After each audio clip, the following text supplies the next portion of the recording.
Ay, mansyon.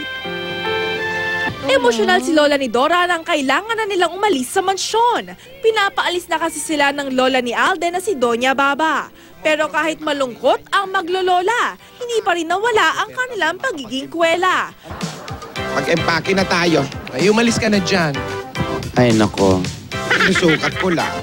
Positibo silang malalampasan nila ang pagsubok na ito. Ready na ako for this adventure. Wala ka bang bahay? Bakit? Uwi na lang kita sa Laguna.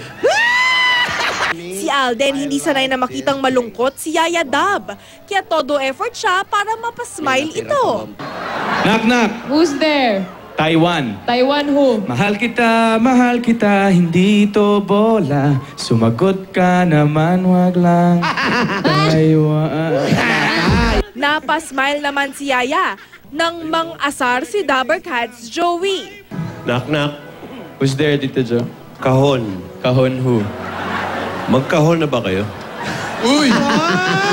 Oh, natawa na oh. At kahit si Yaya, hiniritan din si Alden. Naiingit ako sa mga prutas, sa bigas, tsaka sa gasolina. Bakit? Eh kasi sila nagmamahal eh, tayo na lang hindi. Hindi pa ba? Ay! Alamig! Sagutin mo yan! Sagot! Tago! Tago! Ang bili ni Alden kay Yaya, be strong.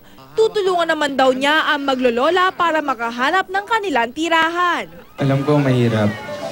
Pero lahat naman ng mga pagsubok nalalagpasan yan basta sama-sama at may tiwala sa Diyos eh.